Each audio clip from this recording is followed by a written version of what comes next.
They say there is a place beyond the known winds, where clouds do not merely drift, a jagged peak, crowned with eternal snow and shrouded in silence, so deep it humbles thunder. It is called Codros, the Skyfang Mountain, not because of its storms or treacherous cliffs, but because of what lived atop it, a creature whose shadow once silenced armies. This is a tale passed down from the last of the Stormborn scribes, written in blood and carved into stone. It begins not with the Griffin, but with a war. The great ROC, tyrant of the eastern skies, descended upon the lowlands, hungry for dominion. His wings could eclipse a valley, his scream cracked the bones of trees. No army of man or beast could stop him. It was a sentinel, a watcher, born of war, but bound by honor. Its kind once ruled the balance between sky and earth, and feathers the color of battle-scarred gold shook snow from the cliffs. The lion's heart within him remembered every betrayal, every cry of war, every broken promise made by men. But after the fall of the elders, it vanished, sleeping in solitude until the world again needed its fury. Of villages turned to ashes, of skies that no longer knew peace. And in the end, they asked not for salvation but for justice. Cities fell like matchsticks in a gale. Half lion, half eagle, they climbed without rest, barefoot on stone that sliced their feet, through snow that drank warmth like a vampire drinks blood. They carried no weapons, only a single offering, the feather of remembrance, plucked from the first phoenix, a gift from time itself. The Griffin, no map bears its name anymore, for men who speak of it are met with laughter, and those who seek it are never seen again. But there was a time, long ago, when Codros was not only none but feared. Now listen well, for what I tell you is no myth, no song sung to scare children. Centuries ago, the world was divided not by nations, but by dominions of nature. The mountains belonged to the winged, the forests to the beasts, the deserts to the scaled, and the seas to things with eyes like the moon. Humans, fragile and few, scurried in between, always building, always fleeing. Then came the Skyfall war, a time when balance shattered. In desperation, the elders of the mountain tribes journeyed to for you see, the Griffin was not a beast to be tamed, nor a god to be worshipped. The Griffin awoke not with a roar, but with silency kind that comes before a storm. Eyes like twin suns opened in the dark, and yet, he listened. One by one, the elders spoke. Their voices cracked from wind and fear, but they told the truth. Of ROC's tyranny, of villages turned to ashes, of skies that no longer knew peace, and in the end, they asked not for salvation but for justice. For a moment, nothing moved. The mountain held its breath. Then, the Griffin stood, and the earth shuddered. With one beat of his wings, the clouds parted like curtains, and the storm that followed was unlike any seen before. They say his flight sounded like the chanting of 1,000 warriors. That lightning followed his talons, and where his shadow touched, ROC's minions scattered. But none saw the true battle knot, even the winds dared carry word of it. All we know comes from the sole survivor of ROC's elite guard, who returned blind and raving. Split, he whispered, and from it came judgment. That it never existed at all. Statues were torn down, stories rewritten, and Codros became myth, a whisper in the wind. ROC fell that day, not slain, but shattered. His bones became mountains, his feathers now buried in the deserts where no bird dares fly. The Griffin did not return to Codros immediately. He soared above the realm, eyes always watching, as if to remind men that their savior was not their servant. But peace is a delicate lie, and men, as they often do, forgot. They began to twist the tale, said it was a trick, that the Griffin was a weapon built by old kings. But the mountain still stands, and sometimes, when storms gather over forgotten places, a shadow returns to the Sky Salanti Colossal. This ... is where our tale begins. Years turned like rusted wheels. Kingdoms rose, sharpened, their swords fell again. The name of the Griffin faded into dust-covered scrolls and broken songs, but not in the heart of one boy. His name was Kellen, born in the Valley of Thurrows, where wildflowers grew from stone, and the wind smelled of rain and ash. Kellen was no warrior, not yet. He was a shepherd's son, thin as a reed, more dream than flesh. But his eyes held storms, thick, oily, sour. Then it fell in sheets rain that killed crops, choked rivers, and boiled fish alive in their beds. No one knew. The Varjuan circled, hissed, but never descended. Until the night the sky bled. With it came the Varjuan winged serpents from the hollow sky, creatures of rot and storm. Long thought extinct. Their cries twisted the wind. Their breath withered trees. They built nests of bone and watched the lands below like gods drunk on power. Ever since he was a child, he would stare at the mountains and whisper, "He's watching." His father called it foolishness. The village healer said it was madness. But his grandmother, she only smiled and said, "Some are born remembering what others forget." Then came the black rain. It started with a single drop. From the ridge above the village, he watched the clouds twist into claws, the air tighten. Then came the cry, not courage wreck. He stepped forward, barefoot, on wet stone, his voice barely more than a breath, not the Varguan. This was older, sharper. The sound of steel, learning to scream. One moment, it was sky. For in Kellen, they saw not just a boy, but a bridge. The Griffin had chosen him. No one knew why. Never spoke. Never stayed. They descended like disease, crawling through the cracks of the world. 10 of them, dripping venom, wings like shredded sails, and at their center, riding upon the back of the largest beast, was a figure cloaked in shadows. General Vrax, and something changed. The scourge tongue, once human, now something else. His voice carried on the wind like poison. Trees bent, mountains wept, and then he moved. A covenant sealed by flame and oath, a legacy buried by time. But always, Kellen was there. And the Griffin, he no longer hovered. He rested, wings folded, body trembling, beak struck like thunder, a warrior, guardian, a teacher. But they were many. They wounded him not fatally, but enough. Blood spilled onto the earth, and where it touched, flowers died. He listened, watched, learned. But legends are not made by choice. They are born when the world begins to break. The next it was fury. One by one, villagers disappeared. People fled, prayed, died. His chest burned, his ears bled, but Thara stood. It was the color of old wounds, a red so deep it swallowed stars. Kellen saw it first. Kellen dropped to his knees. His feathers were charred in places, as if fire had tried to claim him and failed. Scars laced his beak. His lion limbs bore armor of jagged stone, grown from the bones of fallen kings. And his eyes, those twin suns, held sorrow deeper than the seas. Then he saw it. A shape tore through the storm wings, spread like shattered banners, eyes glowing with purpose. It moved like vengeance, like memory made flesh. The Griffin, but he was not as the old songs described. The Griffin didn't attack the village, silent, watching, and then Kellen stood. He should have been afraid, but something ancient stirred within him. "I remember you." And the Griffin, mighty and terrible, dipped his head. That night, the village elders gathered. They burned old scrolls, lit sacred fires, and knelt not to pray, but to ask. The Griffin returned each night, until the night the Varjuan came. They did not fly. "Bring me the child." They had learned. They knew the Griffin would protect him, so they made a trade. Kill Kellen or watch the valley burn. The Griffin landed without a sound. His presence silenced even the insects. He looked at Kellen, then at the beasts. He roared, not a sound, but a force.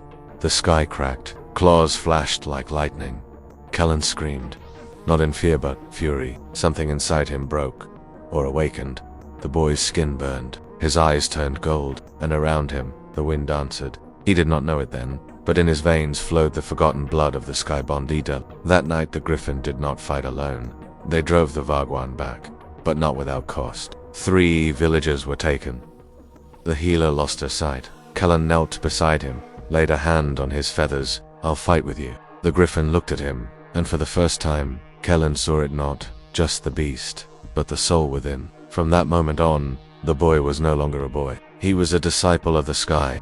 Years passed like breaths held too long. Kellen grew, not just in strength, but in understanding. The boy who once watched skies for signs now soared within them, gifted by the dwellers of the high forge beings who emerged only when the sky bleeds gold. He rode not upon the Griffin's back, but beside him, their paths always entwined. To the scattered tribes of the mountains, he was called. To the whispers in the Varguan camps, he was the falcon's curse. It had once turned a continent to ash with a single word, and now it wore flesh, a beast of smoke and spines, eyes like black holes, voice like the absence of hope. By the Griffin's side, he learned not with books or words, but through instinct. trial, and fire. Each scar became a lesson. Each scream of wind a page turned. And bonds, he believed, were weaknesses. They had to return to the place where it began. Deep beneath the ashen wastes, in a fortress carved from petrified bone, he summoned an old evil, one not born of this world, twisted by the memory of the Griffin's blood, haunted by the souls of those who climbed it with impure hearts. It tested the mice storms that whispered secrets. They reached the summit where the air was thin as a whisper, and the stars felt close enough to shatter with a breath. There, at the broken altar of the sky oath, Kellen knelt. The Griffin stood beside him, feathers rippling in a wind no man could feel. Winds that took the shape of old friends, lost paths that looped upon themselves. The Griffin did not speak, but his silence was a language older than speech. Through their bond, Kellen touched memories, not his own, of wars that tore the heavens, of kings who betrayed their oaths, of peace paid in blood. By his 16th year, Kellen could command the wind like a blade. He wore armor forged from which sank into the Griffin's chest like a breath returned. His wounds healed, his feathers gleamed, the mountain trembled. But Varax was not idle. Stars dimmed, but it did not understand sacrifice. Storms raged for weeks, every movement guided by memory, every strike a whisper of the Griffin's past. Around him, warriors rose, those who still believed, who remembered the balance. The final battle was not a clashit. Whole forests turned to glass, and across every corner of the realm, people looked up and asked, "Where's the Griffin now?" He had seen the bond. His name was Matt. It had no form, only a hunger. It had once whispered madness into the ears of 1,000 kings. Vrax unleashed Maltharion. Upon the skies, the world began to unravel. He was hunting, not with fury but with precision. Every Varjuan nest burned, every outpost fell silent. But it was not enough. Maltharion was no mere beast. It was the death of balance itself. Kellen knew the truth. They could not defeat it with strength alone. Kodros, but the mountain was no longer merely stone. It had become something else. But they climbed. For 3 days and nights, without food or fire. They did not pray. They remembered. Kellen took the blade of his ancestors, a shard of starfire, and cut his palm. His blood spilled onto the altar, and the sky answered. From the clouds descended 3 spirits, Griffins of old, guardians of the first war. They circled once, then vanished into light. The Griffin was whole again.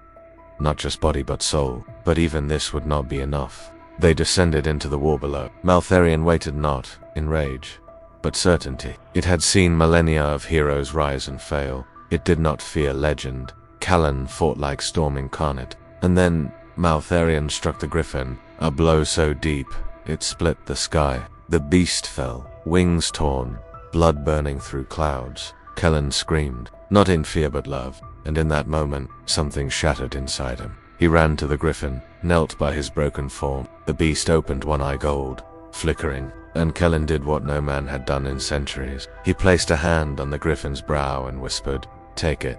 The bond deepened.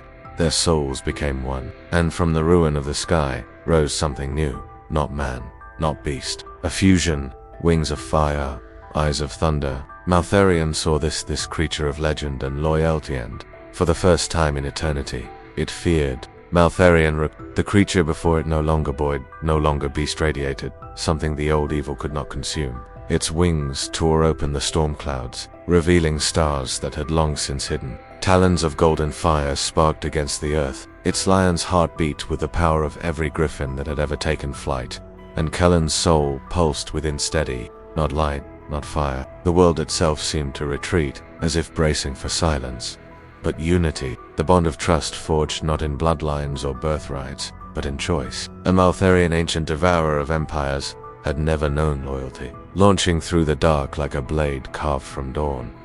Claws met shadow, beak met bone, and where they clashed, time cracked onto oceans that boiled under their rage, and above them, the stars gathered watching, waiting. Where his village once stood, Kellen spoke within the soul of the Griffin. Memories shattered.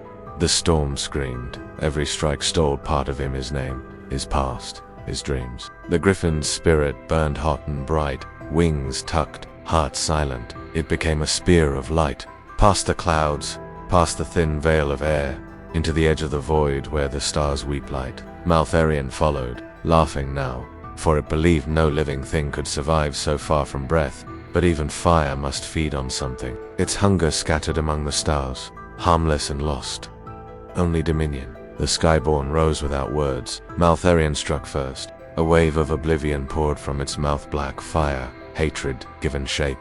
Mountains turned to dust in its wake. Trees died without burning. But the Skyborn moved not as a body, but as a will. Its wings folded into a spiral of fury. The two titans battled across the sky and through the bones of ancient gods. They fell through clouds, over cities that watched in silence. Storms faded, rivers cleared.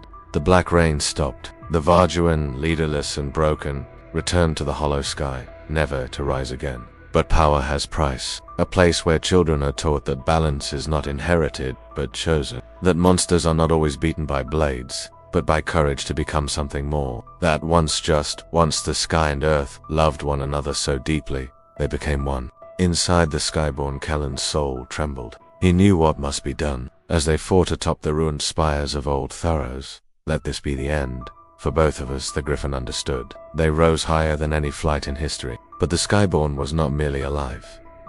It was purpose. With one final cry, a sound like every bell tolling, every mother's scream, every whisper of hope, the Skyborn dove straight into Maltharion. The impact tore open the sky, a wound of fire and memory, and from that wound, the old evil was unraveled, not killed. For such things do not die, but unmade. Its name forgotten. When the light faded, nothing remained. No body, no shadow, only silence. Then came the wind, gentle, warm, clean. The people of the valleys, the peaks, the seas, they looked to the sky and saw not terror, but dawn. In the ruins of Thuros, they built a spire, not of gold, not of stone, but of feathers, iron, and stories. They called it the Tower of the Bond.